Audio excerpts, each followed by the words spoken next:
Hello, you wonderful people, and welcome to another episode of Not Too Comic Book. This being a show where we talk about TV shows that are adaptations of comic books. For today's episode, I'm going to talk about episode 4 of Hellbound. A lot of really interesting things went down in this episode, so let's break it down. So first and foremost, I got a lot of stuff answered immediately, like in the first couple minutes of this episode. First and foremost, I want to bring up the fact that I brought this up with episode 3, that episode 3 felt like a season finale.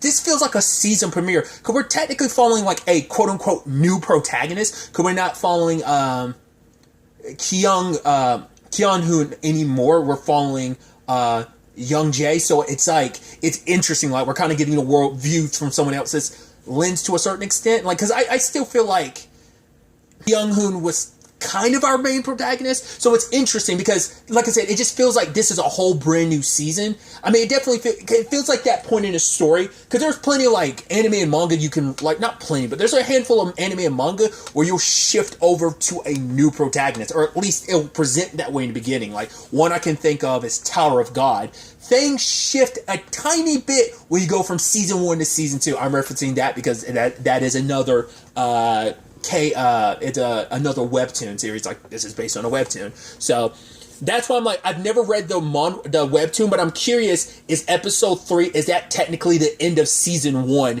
in the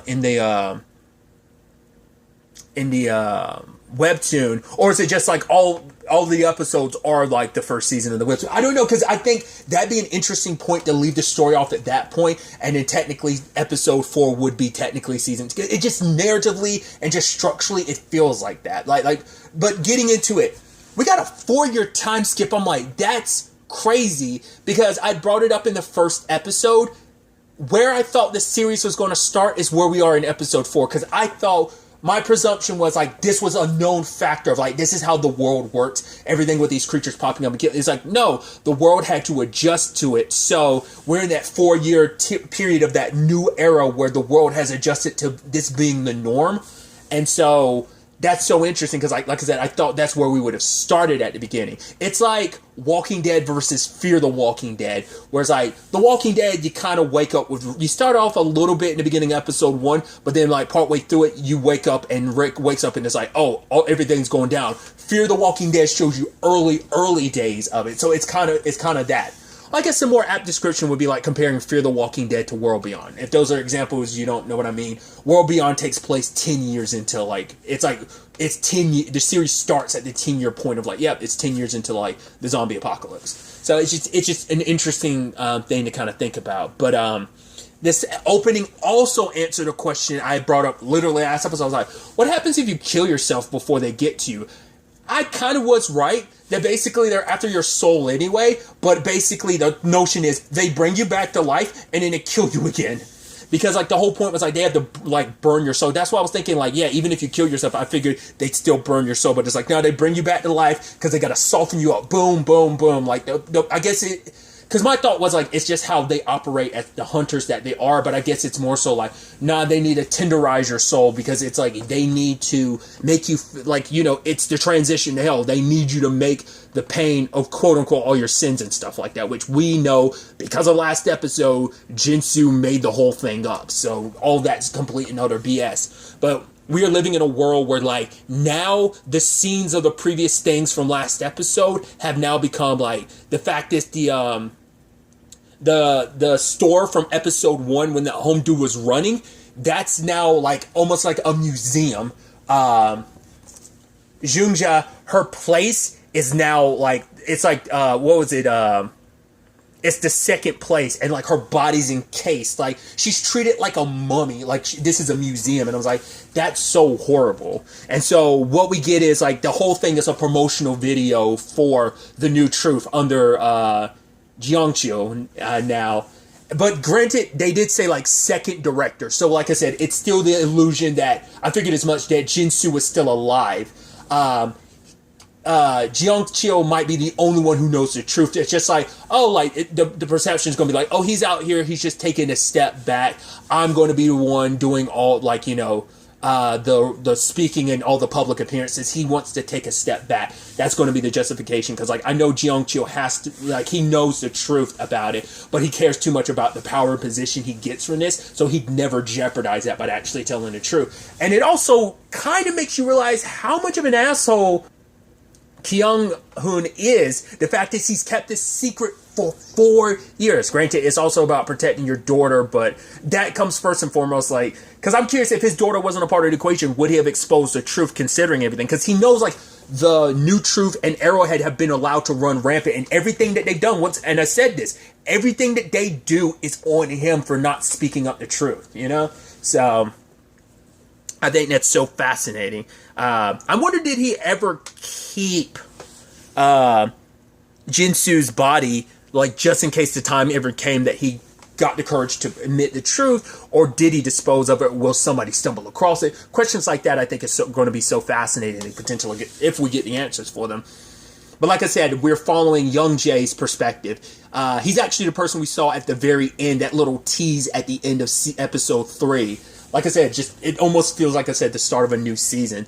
But essentially, Young Jae is a producer, and he works with the media company that's supposed to be running this commercial. But these deacons are there to be like, actually, don't focus on Junja's body, because we don't want people to look at the sinners as sympathetic, because like the face of like horror on her face will make her seem sympathetic. It's like, no, we want people to look at her as blasphemous, as a sinner. She died because of her own sins. But Young Jae was talking about the fact is of how they operate, how it's like, right, like you don't really have the say to really come in here and tell us what to do, but his boss, the director of it, is kind of like, shut up and listen. And his buddy, the way June Won was acting, I was like, he got the decree too. That's why he's acting like the weird way he is. But at first they're just kind of laughing it off. I was like, that's not a good, you never want to get on their bad side, especially because like Arrowhead will come after you. So like, yeah, it's never a good idea to be on. So he goes and Misalt and just asks her, like, yeah, we're going to have to re-edit the whole thing. Going to have to take out the music and stuff like that. And just other stuff. But he goes to check on Junwon because he has the script. Because he's also a newborn, he's a new dad. His wife, So Yoon, is in the hospital because she just gave birth to their child. So he's got to stay late and work on that. But then he goes to Junwon's desk and he sees a soda, like the soda lawyer, like firm, their card, and I'm like, wait, so I was like, soda. I said soda. It's soda. I was like, isn't that yeah? I was like, yeah, that's the one Hyejin works for. So I was like, interesting, because at first I was like, because it's like a loan business. I was like, what is that, a loan? I was like, I was wondering if this was type of situation like similar to Junja, where it's like, I know I'm going to die, so I need money to take care of my children, which it has been 4 years. It makes you wonder what's up with her children. Like, did they stay in Canada the entire time? Have things shifted? You know, because, well, it's better for them to stay in Canada because they get dragged into this the moment they come back, because they're children of a sinner. So that's become a whole thing now. Like, your family suffers the ramifications, because there was this daughter who had to be like, my father used expenses from a card, and he did other stuff. It's like, my father's a sinner. Like, the family has to acknowledge it. But we find out later on what that's all about. It's because they basically, the Arrowhead broke into that house and like beat up the family and forced them to make, because it's like, right, don't hide, never hide your sins. If we're all more open about our sins, then we don't have to worry about everything. It's like,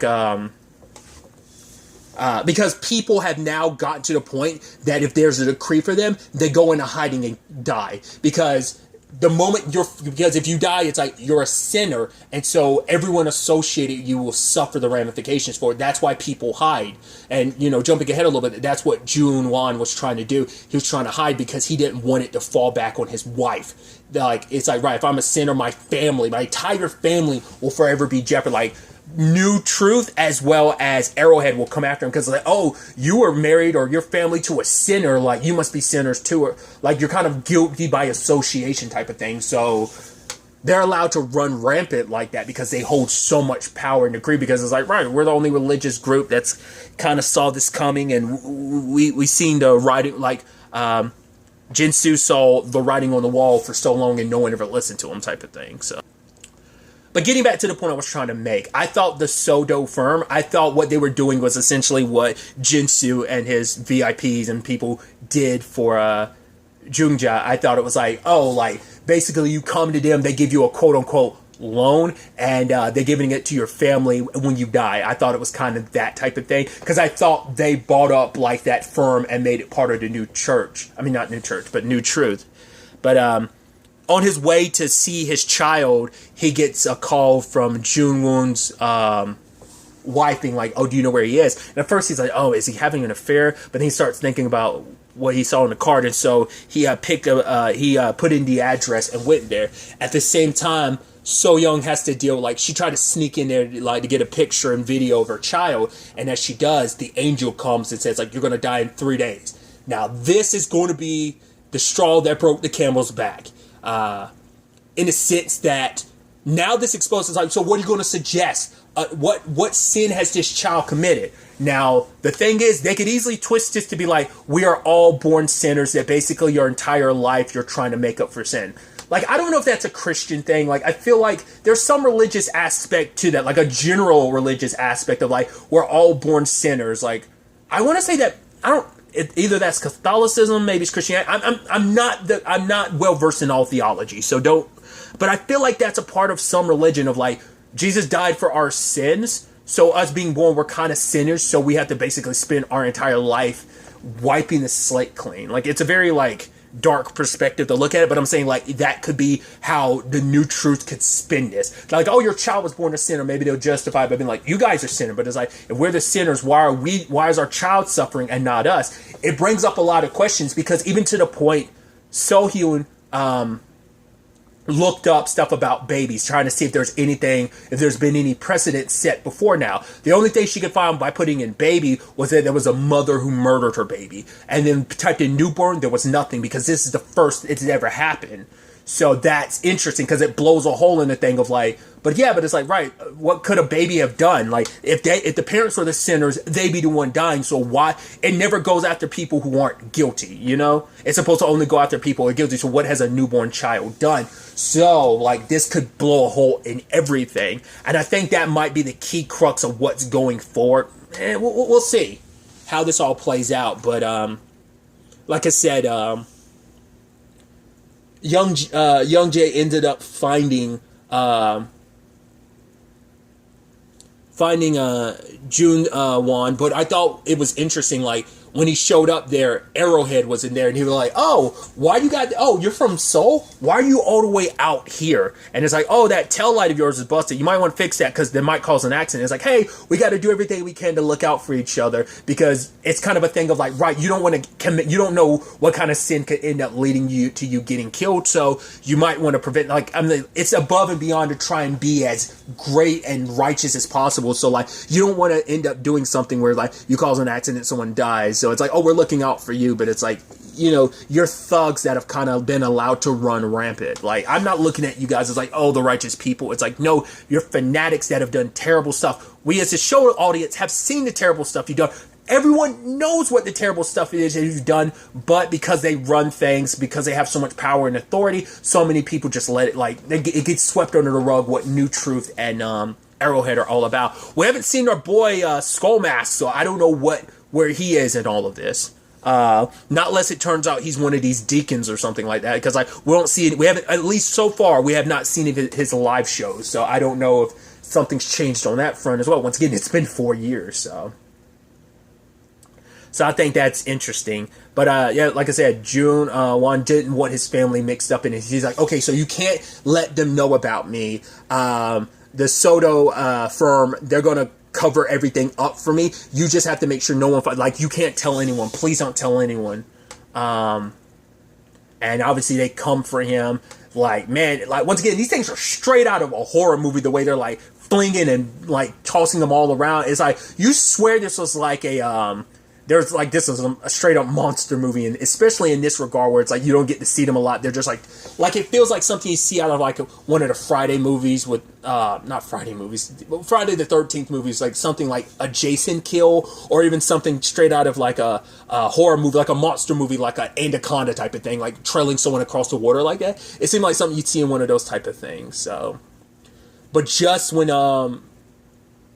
and they made sure, like, after they were done, they took Ju-won's corpse and they just tossed it towards him. It's like, it's almost like they wanted it on public display, because they could have just left it in the middle of the water, like, because they usually leave the body, like, once they burned you, they leave you where it is, but they just felt the need to toss it out, which I think was interesting. But the Soto firm shows up, they collect the body, and one of the people, Young Jay, ended up recognizing him as, like, one of those correspondents, that one of those people that get hot, like, talking on, like, panel. He's a panelist, is the word I was looking for. And we see in the back is Hyejin, and it was like, you are still alive, because I brought that up. I was like, I expected to see, like, her body moving or something. I guess they didn't do a good enough job, because from what we can see, it seems like she has there's, like, because there's still, like, scarring, because it's like a red scar across her face, I guess, from, like, one of the blood. We don't know if that anything, because she cut her hair, but it seems like Soto acts as an opposition to, they're trying to alleviate some of the pain. Like, some of this is all going to happen anyway. There's no stopping the decree, but we can make sure that New Truth and Arrowhead don't find out about it, so that way we kind of protect the families and prevent them from, like, using this to their advantage. Sadly, one of the deacons finds the card when they were there checking the scene, because it's like, right, they gotten word about the decree, so they were looking for Jun-won there, but they couldn't find it, because this was the last place. Like, I guess, like, maybe he had let them, like, he had already gone to New Truth ahead of time, and so they were tracking him down when they couldn't find him. But yeah, they're like, yeah, we're just going to have to leave, because we don't want to stick around too long before people kind of find out we're here, you know, so. But he catches the card, so you're like, yeah, they're going to be found out to some extent.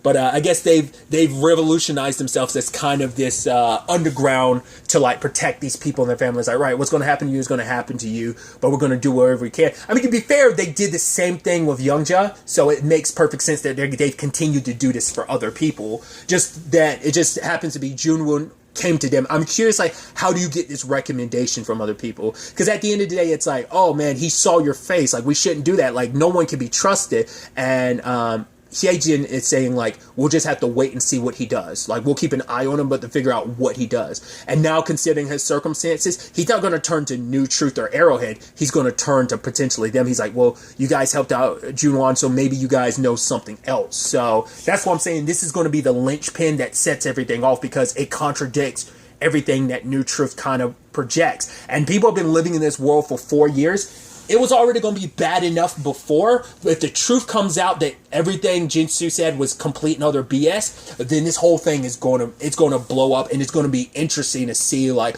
what happens to New Truth, because the entire society is going to turn against New Truth and Arrowhead, because we let you beat us down and control us and make all these declarations, and it's like you're everything you've declared to us is 100% BS. Like, that's why I'm wondering they're going to draw Kyung Hoon back into the story, because he's the only, because that's the thing, like, Hyejin, no matter, she could say something, but it won't matter, because it's going to be her word, and she's just going to come out looking crazy. So she's probably keeping it low key, because it's like, right, I can't let them know I'm still alive, because Jeong Chio is the one who ordered her death, so she has to stay super under the radar. So there's that, but also, like, she doesn't have any proof. He got rid of the only proof. She had a physical copy of it, but they most likely took that from her vehicle, or just from her in general, so that there's no evidence left. The only thing that's left could be, but the thing is, like, they could look at, if Jinsu's body shows up, it could be seen as like, oh, you faked it or whatever.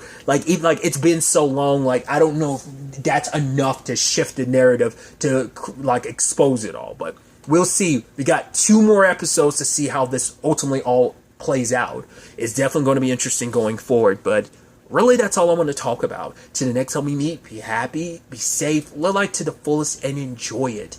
Good day and goodbye.